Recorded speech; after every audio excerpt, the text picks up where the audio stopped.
এই মুহূর্তে আমরা যেটা দেখতে পাচ্ছি জুনিয়র ডাক্তাররা তাদের কর্মবিরতি চালিয়ে যাচ্ছেন।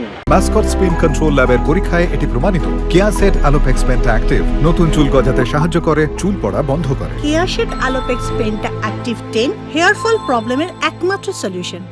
মুখ্যমন্ত্রী মমতা বন্দ্যোপাধ্যায়ের আবেদনের বিষয়ে তারা এটি জেনারেল বডি বৈঠক করছেন।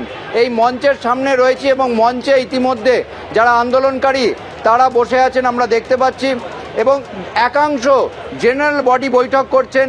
তারা যেটা জিএলটি বিল্ডিং আছে, অ্যাডমিন বিল্ডিং, সেখানে এবং এখানে যারা রয়েছেন তাদের সঙ্গে আমরা কথা বলে তাদের মনোভাব জানার চেষ্টা করব।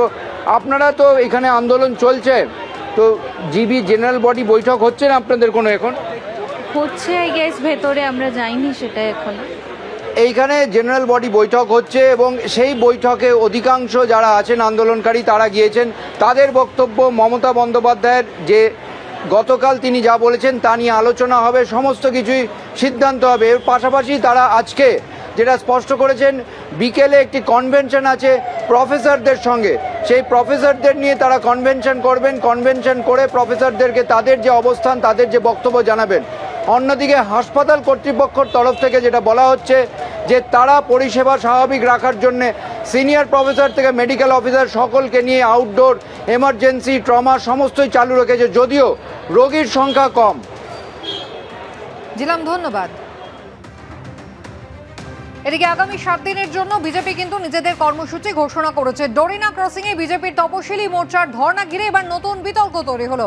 গতকালের পর আজ ফের হাইকোর্টের দ্বারস্থ হলো রাজ্য। গতকালই বিজেপিকে 5ই সেপ্টেম্বর পর্যন্ত মঞ্চ বেঁধে ধর্ণার অনুমতি দিয়েছিলেন বিচারপতি রাজশ্রী ভরদ্বাজ। কথা বলবো আমাদের প্রতিনিধি সৌভিক মজুমদারের সঙ্গে। সৌভিক, আজকে রাজ্যের পক্ষ থেকে কি আপত্তি করা হলো এবং আদালতের পক্ষ থেকে কি জানানো হচ্ছে?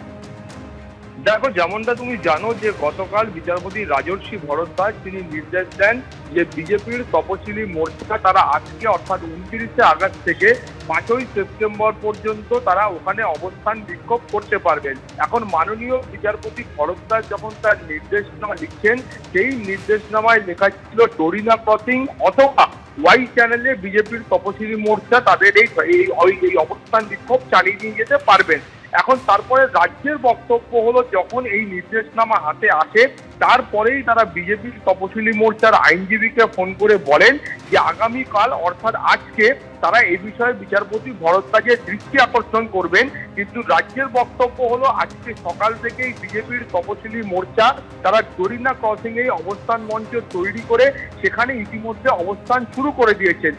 আজকে যখন আদালতের সামনে এই মামলা আসে সেই সময় পুলিশের তরফের আইনজীবী ছিলেন, তার বক্তব্য ছিল যে তিনি যখন সওয়াল জবাব করেছিলেন সেই সওয়ালের সময় তিনি বলেছিলেন যে হোয়াইট চ্যানেলে এই অবস্থান বিক্ষোভ বা ধর্ণা মঞ্চ তৈরি করা হলে রাজ্যের কোনো আপত্তি নেই, কিন্তু ডোরিনা ক্রসিং এ ধর্ণা মঞ্চ তৈরি করা হলে তাদের আপত্তি নেই।